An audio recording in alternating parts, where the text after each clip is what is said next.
तो पिछले लेक्चर में पैकिंग एफिशिएंसी पढ़ने के बाद, क्लोज पैकिंग पढ़ने के बाद सॉलिड में कितने तरह के इम्परफेक्शंस होते हैं। इम्परफेक्शन का मतलब ही होता है उसमें कुछ कमी आना, कुछ मिस्टेक हो जाना।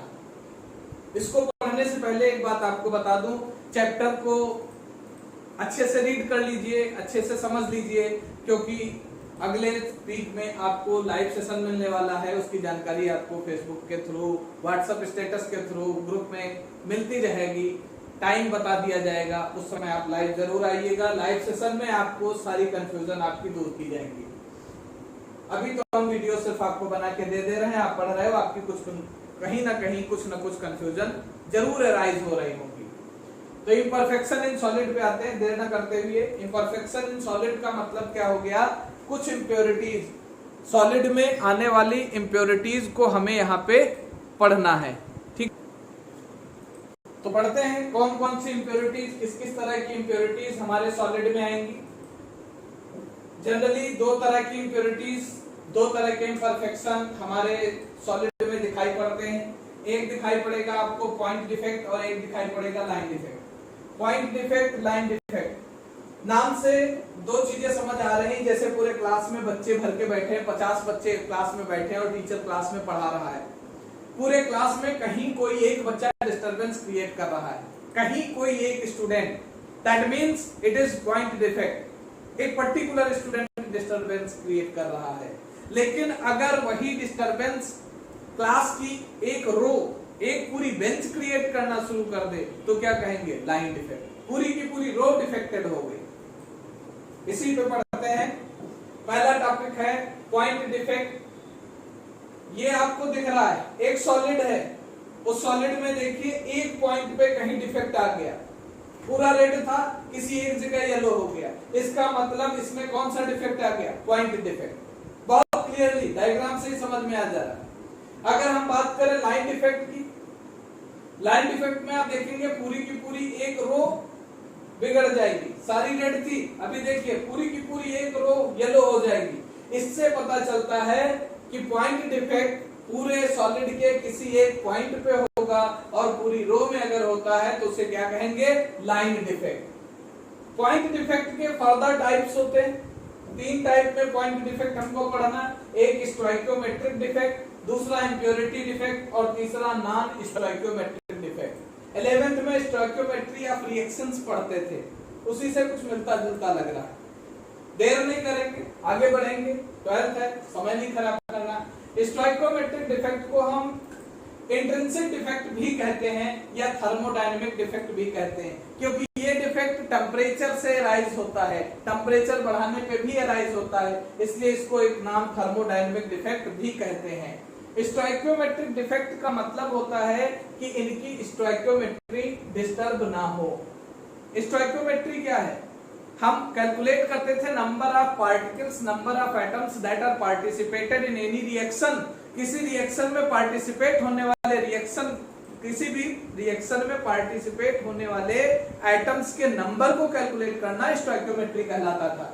इसका मतलब यहाँ पे सॉलिड में जितने भी पार्टिकल्स एसोसिएट होंगे, जितने भी यूज होंगे, इनके बीच में स्टोइकियोमेट्री बिगड़ेगी नहीं। They are always constant, they are electrically neutral. इनकी न्यूट्रलिटी कभी भी डिस्टर्बेंस नहीं होगी। ये दो तरह के पढ़ते हैं, एक वैकेंसी डिफेक्ट, एक पढ़ेंगे इंटरस्टिशियल डिफेक्ट। वैकेंसी डिफेक्ट को यहाँ पे एक और नाम से पढ़ेंगे, यहीं पे बता दे रहे हैं, आगे फिर से बता देंगे क्योंकि दोनों बहुत इंपॉर्टेंट है। वैकेंसी डिफेक्ट को हम शॉर्टकी डिफेक्ट के नाम से भी पढ़ते हैं। किस नाम से? शॉर्टकी। और इंटरस्टिशियल को एक और नाम है फ्रैंकेल, फ्रैंकेल के नाम से पढ़ते हैं। इस नाम से भी पूछा जाता है, इस नाम से भी पूछा जाता है। इंटरस्टिशियल डिफेक्ट और वैकेंसी डिफेक्ट क्या होते हैं? डिफेक्ट बढ़ते हैं आगे। पहला है वैकेंसी डिफेक्ट। ध्यान से देखिएगा, रेड सर्किल को आप सोडियम मान लीजिए और येलो सर्किल को क्लोराइड मान लीजिए। तो एक तरह से ये सोडियम क्लोराइड का स्ट्रक्चर है। सोडियम क्लोराइड के स्ट्रक्चर में एक रो पूरी सोडियम, एक पूरी क्लोराइड। वैकेंसी क्रिएट होना, वैकेंसी कब क्रिएट होगी? सपोज दैट ये क्लास था, रेड वाले बॉयज हैं, येलो वाली गर्ल्स हैं, ये सारे बॉयज और गर्ल्स इक्वल नंबर में थे, सब बैठे थे। अगर क्लास से equal number of boys and equal number of girls निकल जाए, ध्यान रखिएगा, इक्वल नंबर, जितना रेड गायब होगा उतना येलो गायब होगा, ये सॉलिड से निकल के ही बाहर चले जाएंगे। देखिएगा गायब होने जा रहा है, एक रेड और एक येलो गायब, एक रेड गायब हुआ, एक येलो गायब हुआ। इसका मतलब ये हुआ कैसा, वैकेंसी डिफेक्ट, और इसको सॉलिड शॉर्टकी डिफेक्ट भी कहते हैं। क्या नाम बताया था अभी, Schottky defect, that is also called Schottky defect. अच्छा, इसमें अगर पूछा जाए डेंसिटी क्या होगी, डेंसिटी घट जाएगी ना सॉलिड की, भाई दो पार्टिकल चले गए इसलिए सॉलिड की डेंसिटी कम हो जाएगी, लेकिन इलेक्ट्रिकल न्यूट्रलिटी नहीं बदलेगी, क्योंकि जितने कैटायन गए उतने एनायन भी गए। ये है हमारा शॉर्टकी डिफेक्ट। इसके एग्जाम्पल है, इसके एग्जाम्पल्स भी हैं, दोनों के साथ में डिस्कस करेंगे। अब फिर देखिएगा इंटरस्टिशियल डिफेक्ट में क्या चेंज होता है। इंटरस्टिशियल डिफेक्ट में देखिएगा क्या डिफरेंस आता है, बहुत ध्यान से। इसमें क्या होगा, जो कैटायन होता है उसका जो साइज होता है छोटा होता है in comparison to anion. Cation का साइज एनायन से छोटा होता है, इसलिए कैटायन अपनी जगह छोड़ के, जो ये खाली जगह दिख रही ना, इनमें कहीं आके बैठ जाता है। होते ना क्लास में कुछ बच्चे, टीचर पढ़ा रहा है, अपनी सीट छोड़ के कहीं बीच में उधर बैठेंगे, कहीं उधर बैठेंगे, कहीं उधर, डिस्टर्ब करने के लिए। यहाँ पे कैटायन अपनी प्लेस छोड़ेगा और एक नई जगह जहाँ पे खाली जगह है उनमें से कहीं जाके बैठेगा। देखिएगा एक कैटायन गायब हुआ, किस नंबर से, सेकंड नंबर से, और एक नया वही सेम कैटायन जो है वो कहां पे आके बैठ रहा है, एक इंटरस्टिशियल साइट पे, ये फिलअप कर दिया। इसलिए इसको क्या कहते हैं, इंटरस्टिशियल डिफेक्ट। और इसका एक और नाम क्या है, फ्रैंकेल डिफेक्ट। इसका एक और नाम क्या है, फ्रैंकेल डिफेक्ट। इसमें क्या सॉलिड की डेंसिटी डिक्रीज होगी, नहीं, क्योंकि वो सॉलिड के अंदर ही है, वो क्लास में ही है बच्चा। इसका मतलब ये डिफरेंस हो गया, सॉलिड की डेंसिटी डिक्रीज किसमें होगी, शॉर्टकी में, इसमें डिक्रीज नहीं होगी। इलेक्ट्रिकली दोनों न्यूट्रल हैं, ये क्या हो गया, सिमिलैरिटी। एक सिमिलैरिटी एक डिफरेंस, याद रखिएगा। AgBr ये ऐसा सॉलिड है जो शॉर्टकी डिफेक्ट भी शो करता है और फ्रैंकेल भी शो करता है। ये शॉर्टकी भी शो करता है और फ्रैंकेल भी शो करता है। इसके अलावा जितने भी एल्कली मेटल के सॉलिड हैं, एल्कली मेटल के सॉलिड NaCl, KCl, ये सारे आपको शॉर्टकी डिफेक्ट शो करेंगे। और जो ट्रांजिशन मेटल्स के सॉलिड हैं, ZnS, ZnBr या AgCl, AgF, ये सब क्या शो करेंगे, इंटरस्टिशियल डिफेक्ट। ट्रांजिशन मेटल्स के सॉल्ट जो सॉलिड हैं दे शो फ्रैंकेल डिफेक्ट और इंटरस्टिशियल डिफेक्ट, और जो एल्कली मेटल के सॉल्ट सॉलिड हैं वो शो करेंगे शॉर्टकी डिफेक्ट। ध्यान रखिएगा, इसको डिसलोकेशन डिफेक्ट नाम भी दिया गया, क्योंकि अपनी जगह छोड़ के दूसरी जगह पे बैठ गया, ये भी ध्यान रखिएगा पॉइंट। इसके बाद ध्यान से देखिए, कुछ जगह से रेड गायब हुआ, कुछ जगह से येलो गायब हुआ। रेड गायब हुआ हमारा एक जगह से और येलो गायब हुआ दो जगह से। दो रेड गायब हो गए, एक रेड यहाँ था, मैं लिख दे रहा हूं, जहां रेड था वहां R लिख दे रहा हूं, और जहां पे येलो था वहां पे Y लिख दिया। यानी दो रेड दो येलो यहां से चले गए, मतलब दो सोडियम बाहर निकल गए और दो क्लोराइड आयन बाहर निकल गए। और इसमें एक मॉलिक्यूल SrCl2 ऐड हो गया, तो Cl तो फिर से दो आ गए, लेकिन Sr+2 एक ही है। ये एक मॉलिक्यूल है, ये दो है, देखिएगा ये Sr आ गया आपका, यानी स्ट्रोंशियम क्लोराइड, ये आपका Sr आ गया, क्लोराइड वापस आ गया, ठीक है।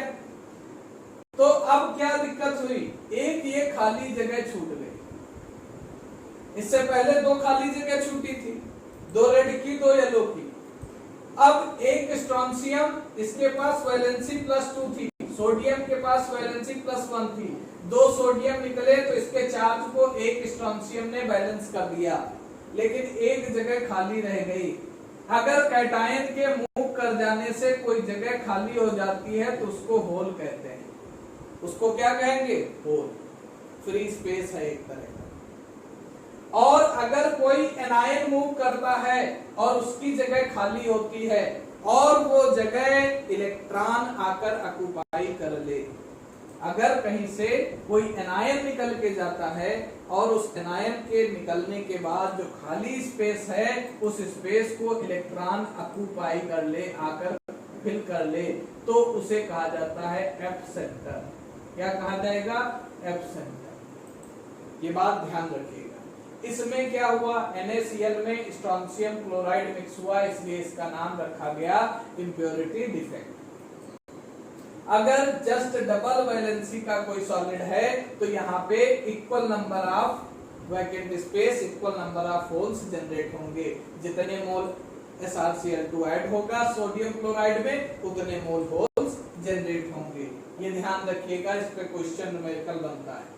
नॉन स्टोइकोमेट्रिक डिफेक्ट का मतलब हो गया जिसमें स्टोइकोमेट्री बदल जाए, डिफेक्टेड हो जाए, यानी किसी के मॉलिक्यूल बढ़ जाएं, किसी के घट जाएं। मेटल एक्सेस डिफेक्ट और दूसरा है metal deficiency defect. Metal access यानी मेटल की अधिकता हो जाए या मेटल की न्यूनता, मेटल एक्सेस हो जाए या मेटल कम हो जाए। इसका मतलब एक पार्टिकल बढ़ेगा तो दूसरा घट रहा है, तो ये नॉन स्टोइकियोमेट्री, यानी इनकी स्टोइकियोमेट्री चेंज हो गई। पहला पढ़ते हैं metal access defect. Metal access कैसे हो सकता है? जैसे जिंक ऑक्साइड था, जिंक ऑक्साइड को हमने हीट कर दिया, ऑक्सीजन उड़ गई, जिंक बच गया, ऑक्सीजन निकल गई गैस बन के और जिंक आयन हमारे पास बच गए। यहाँ पे क्वेश्चन बनता है, जिंक ऑक्साइड व्हाइट होता है लेकिन गर्म करने पे वो येलो कलर शो करता है, तो वहां बताना पड़ेगा मेटल एक्सेस डिफेक्ट है, गर्म करने पे जिंक ऑक्साइड से ऑक्सीजन निकल जाएगी और जिंक हमारा एज इट इज रह जाएगा। यह है मेटल एक्सेस डिफेक्ट। दूसरी चीज मेटल डिफिशियंसी डिफेक्ट। आप देख रहे हो फार्मूला लिखा है Fe3O4। ये फार्मूला हमको बहुत परेशान करता है। आयरन की +2 ऑक्सीडेशन स्टेट FeO, आयरन की +2 ऑक्सीडेशन स्टेट FeO और आयरन की +3 ऑक्सीडेशन स्टेट Fe2O3।